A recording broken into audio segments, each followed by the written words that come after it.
साल 2018 की बात है। उड़ीसा के बोलांगीर जिले के पाटनगढ़ इलाके में एक प्रतिष्ठित साहू परिवार रहता था। इस परिवार के मुखिया थे रविंद्र कुमार साहू, जो जवाहरलाल नेहरू कॉलेज में प्रोफेसर थे। उनके साथ उनकी पत्नी संयुक्ता साहू, जो ज्योति विकास कॉलेज की प्रिंसिपल थीं। दो बच्चे, सौम्या शेखर और उनकी बेटी, और उनकी बुजुर्ग मां जेमा मणि साहू रहती थीं। सौम्या शेखर बेंगलुरु में एक सॉफ्टवेयर इंजीनियर के रूप में काम करता था, जबकि उनकी बहन कजाकिस्तान में पढ़ाई कर रही थी। उस वक्त वह अपने भाई की शादी में शामिल होने के लिए भारत आई हुई थी। 18 फरवरी 2018 को सौम्या शेखर की शादी सोनपुर इलाके की रीमा के साथ धूमधाम से हुई। सब कुछ खुशहाल लग रहा था, लेकिन नियति को शायद कुछ और ही मंजूर था। शादी के महज 5 दिन बाद 23 फरवरी 2018 को सौम्या की बहन वापस कजाकिस्तान लौटने की तैयारी कर रही थी। रविंद्र कुमार साहू खुद उसे दिल्ली एयरपोर्ट तक छोड़ने गए थे। उधर संयुक्ता साहू अपनी कॉलेज की ड्यूटी पर चली गई थीं। इस तरह घर पर केवल 3 लोग, सौम्या, उसकी नई नवेली पत्नी रीमा और उनकी दादी जेमा मणि मौजूद थे।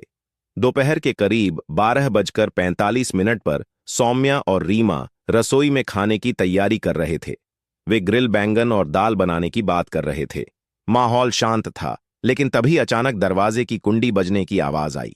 सौम्या ने दरवाजा खोला तो देखा एक डिलीवरी बॉय गेट के बाहर खड़ा था। डिलीवरी बॉय के हाथ में सौम्या शेखर के नाम का एक पार्सल था। बॉक्स के ऊपर एक घिसा हुआ स्टिकर चिपका था, जिस पर लिखा था कि यह पार्सल SK सिन्हा ने रायपुर से भेजा है, जो पाटनगढ़ से लगभग 230 किलोमीटर दूर है। पार्सल को हरे कागज में लपेटा गया था और उसमें से एक सफेद धागा बाहर निकल रहा था। इसी बीच सौम्या की 85 वर्षीय दादी जेमा मणि साहू भी उत्सुकता में पार्सल देखने वहां आ गईं। सौम्या ने पार्सल को ध्यान से देखते हुए अपनी पत्नी रीमा से कहा, शायद यह शादी का तोहफा है, लेकिन इसे भेजने वाला कौन है मुझे नहीं पता।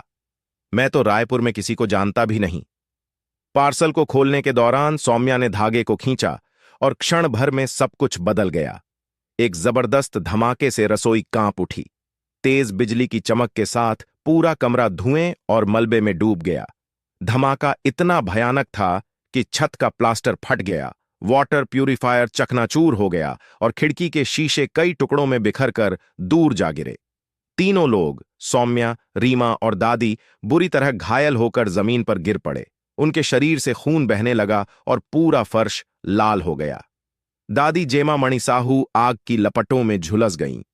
सौम्या दर्द से कराहते हुए बेहोश होने से पहले चीख कर बोला, मुझे बचाओ, मैं मर रहा हूं। ये उसके आखिरी शब्द थे जो रीमा ने सुने। धमाके ने रीमा के चेहरे और बांह को बुरी तरह जला दिया। उसके फेफड़ों में धुआं भर गया, जिससे उसे सांस लेने में मुश्किल होने लगी।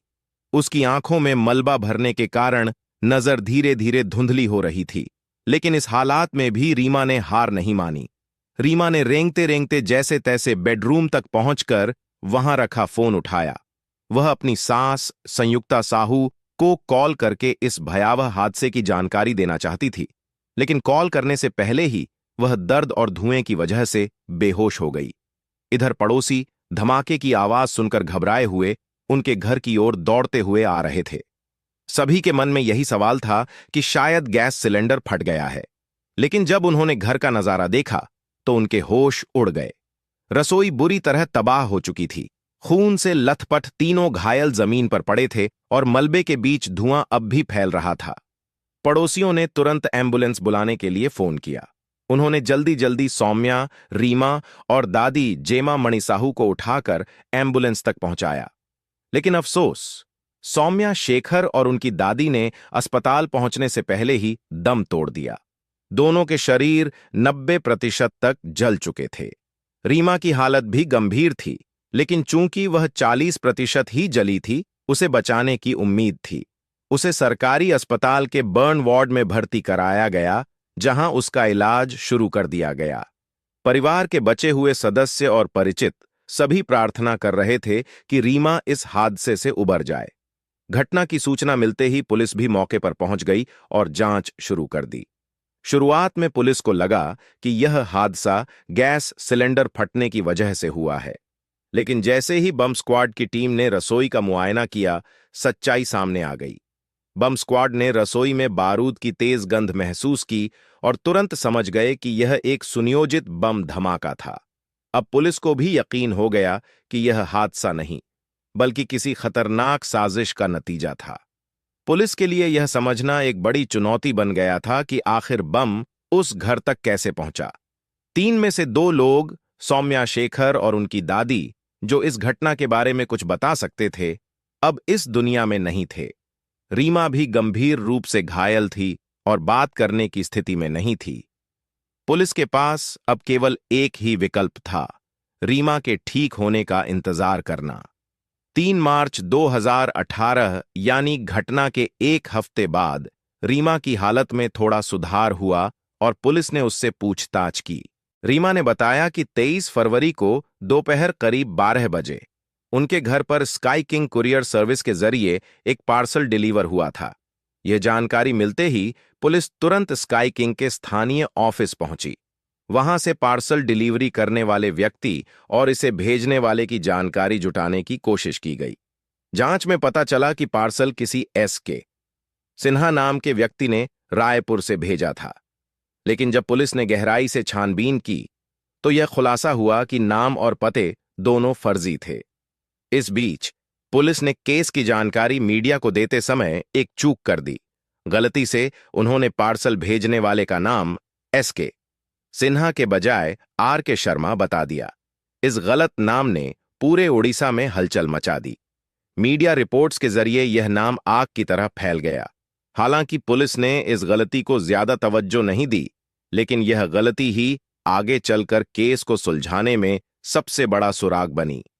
पुलिस ने स्काई किंग की उस शाखा का CCTV फुटेज चेक करने की कोशिश की जहां से पार्सल भेजा गया था, लेकिन जांच के दौरान यह पता चला कि वहां कोई CCTV कैमरा लगा ही नहीं था। अब पुलिस के पास सुराग कम और सवाल ज्यादा थे। जांच को आगे बढ़ाते हुए पुलिस ने शेखर साहू के दोस्तों और परिवार वालों से विस्तार से पूछताछ की। सबसे पहले उन्होंने शेखर के माता-पिता से यह जानने की कोशिश की कि क्या उन्हें किसी पर शक है या फिर किसी से कोई दुश्मनी हो सकती है। शेखर की मां संयुक्ता साहू ने कहा, हमारी किसी से कोई दुश्मनी नहीं है और न ही हमें किसी पर शक है। लेकिन थोड़ी देर बाद उन्होंने एक महत्वपूर्ण जानकारी दी। उन्होंने बताया कि जिस कॉलेज में वे प्रिंसिपल के पद पर तैनात हैं, वहां अंग्रेजी के एक प्रोफेसर पुंजीलाल मेहर के साथ उनकी बहस हो चुकी थी। संयुक्ता ने खुलासा किया कि पुंजीलाल मेहर कई सालों से उस कॉलेज के प्रिंसिपल थे, लेकिन इस घटना से लगभग 5 महीने पहले उन्हें हटाकर संयुक्ता को प्रिंसिपल बना दिया गया था। यह फैसला कॉलेज प्रशासन का था, लेकिन इससे पुंजीलाल नाखुश थे। संयुक्ता ने कहा, मुझे नहीं लगता कि ऐसी छोटी सी बात पर कोई हमें मारने की साजिश करेगा। हालांकि पुलिस के लिए यह मामूली बात नहीं थी। उन्होंने इसे एक संभावित सुराग मानते हुए पुंजीलाल से पूछताछ करने का फैसला किया। पुलिस ने पुंजीलाल को बुलाकर गहन पूछताछ की, लेकिन उनकी बातचीत और व्यवहार में कुछ ऐसा नहीं मिला जिससे उन पर शक गहराता। न ही उनके खिलाफ कोई ठोस सबूत मिला। नतीजतन पुलिस ने उन्हें छोड़ दिया। जांच के दौरान पुलिस को शेखर की पत्नी रीमा से एक और चौंकाने वाली जानकारी मिली। रीमा ने बताया कि घटना से कुछ महीने पहले जब वह और शेखर फोन पर बात कर रहे थे, शेखर को अचानक एक अनजान नंबर से कॉल आया था। शेखर ने रीमा को होल्ड पर डालकर कॉल रिसीव किया। फोन के दूसरी ओर से एक गहरी आवाज में किसी व्यक्ति ने धमकी दी थी, तुम्हें रीमा से शादी नहीं करनी चाहिए। अगर तुमने उससे शादी की तो यह तुम्हारे लिए अच्छा नहीं होगा। इसके बाद कॉल कट गया। शेखर ने इस घटना को हल्के में लिया और रीमा से इस बारे में ज्यादा चर्चा नहीं की। यह धमकी पुलिस के लिए एक नई दिशा बन गई। अब यह सवाल उठने लगा कि क्या इस धमकी और पार्सल बम के बीच कोई कड़ी है। रीमा ने पुलिस को बताया कि शेखर ने उस धमकी भरे फोन कॉल के बारे में उसे पहले ही बता दिया था। हालांकि उस कॉल के बाद दोबारा किसी ने संपर्क नहीं किया, इसलिए दोनों ने इसे गंभीरता से नहीं लिया और धीरे धीरे भूल गए। यह जानकारी पुलिस के लिए बेहद महत्वपूर्ण थी। उन्होंने उस अनजान कॉलर का पता लगाने के लिए दिए गए नंबर की पड़ताल शुरू की। जल्द ही पुलिस उस व्यक्ति तक पहुंच गई जिसने यह कॉल किया था।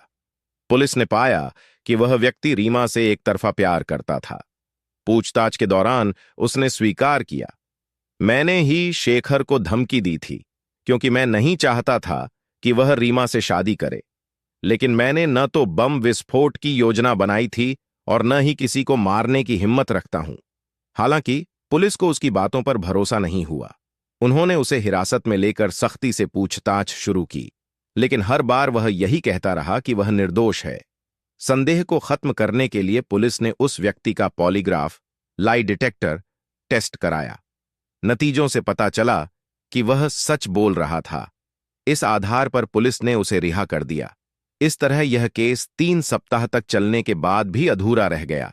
पुलिस ने शेखर के दोस्तों, परिवार, पड़ोसियों, स्काई किंग कोरियर के डिलीवरी बॉय और अन्य स्टाफ सहित 100 से ज्यादा लोगों से पूछताछ की, लेकिन उन्हें कोई ठोस सुराग नहीं मिला।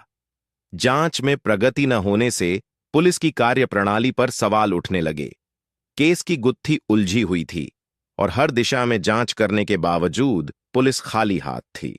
इस दबाव के चलते उड़ीसा सरकार ने इस मामले को क्राइम ब्रांच के हवाले कर दिया।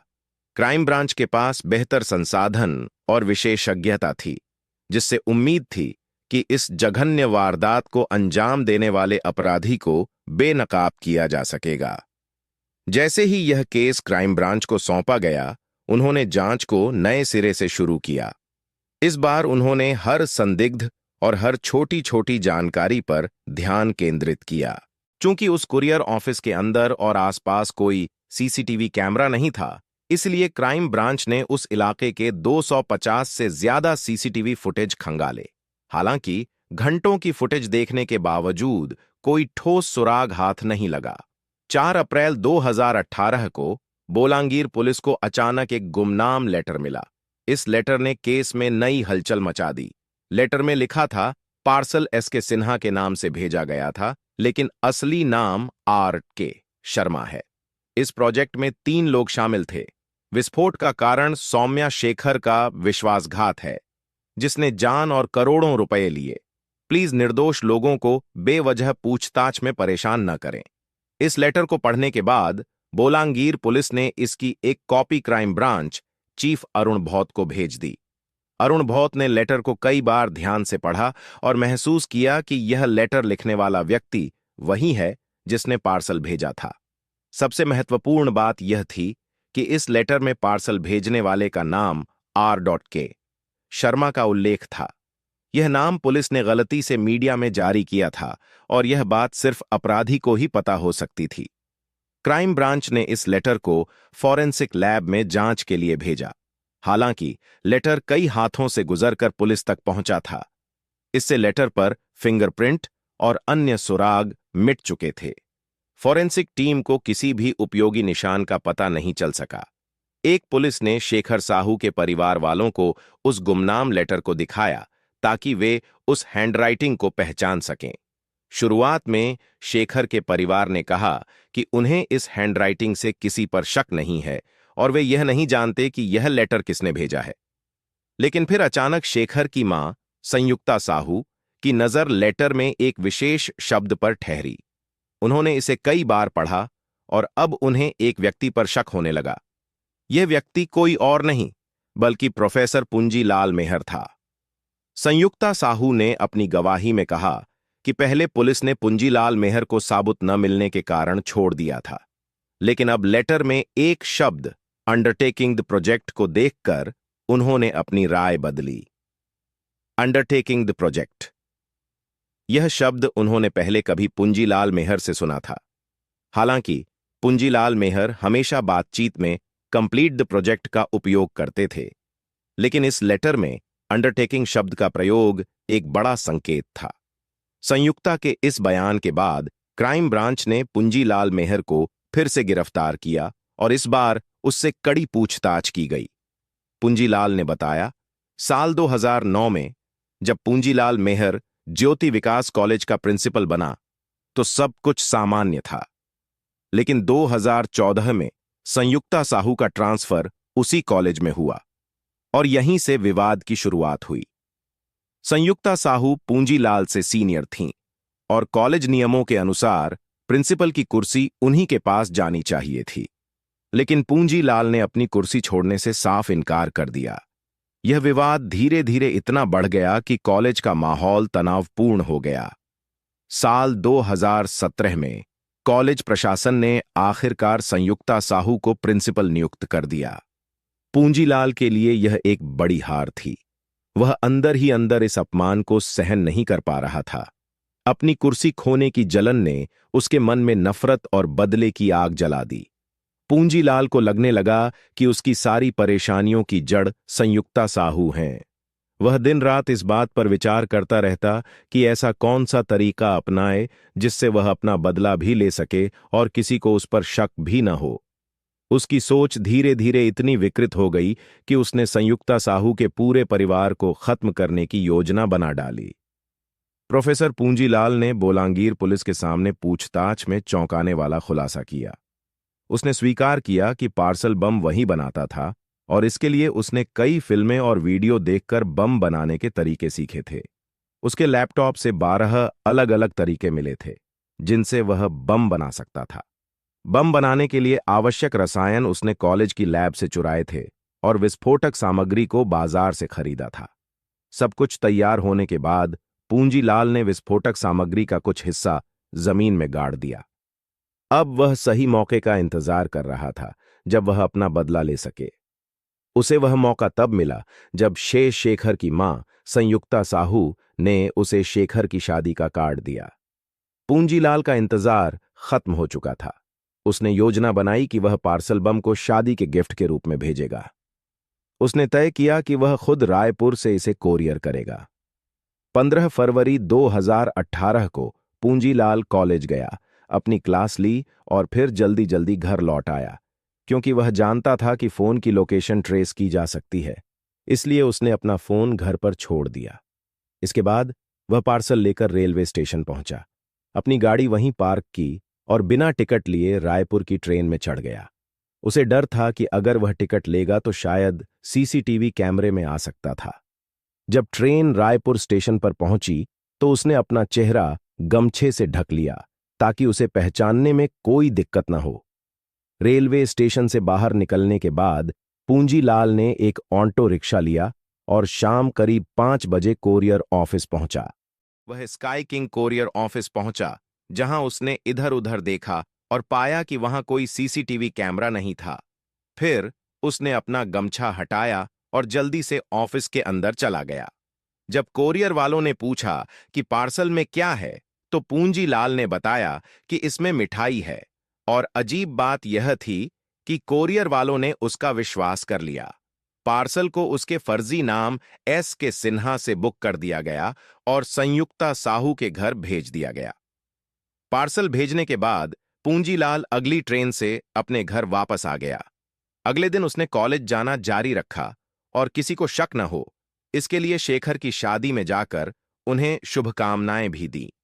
20 फरवरी को पार्सल शेखर साहू के घर पहुंचा, लेकिन उस दिन रिसेप्शन पार्टी थी, इसलिए पार्सल वापस लौट गया। 23 फरवरी को जब रीमा किचन में खाना बना रही थी, तब वह पार्सल डिलीवर कर दिया गया और यहीं से यह घटना घटी। पूंजीलाल ने अपराध को स्वीकार किया। उसके खिलाफ कई महत्वपूर्ण सबूत थे, जिसमें कोरियर बिल की स्लिप और शेखर के घर भेजा गया लेटर भी शामिल था।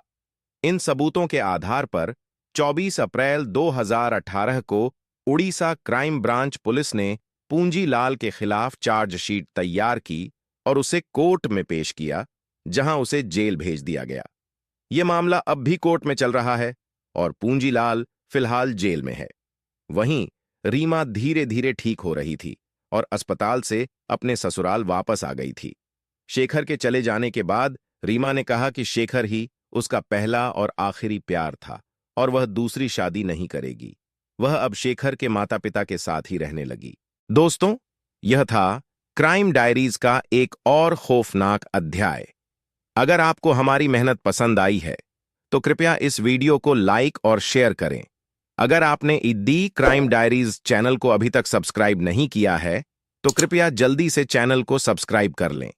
हमारी नवीनतम वीडियो की अपडेट के लिए बेल आइकॉन दबाएं और नोटिफिकेशन भी ऑन करें। क्राइम की दुनिया से जुड़ी ऐसी ही सच्ची कहानियों के लिए हमारे साथ जुड़े रहें। धन्यवाद।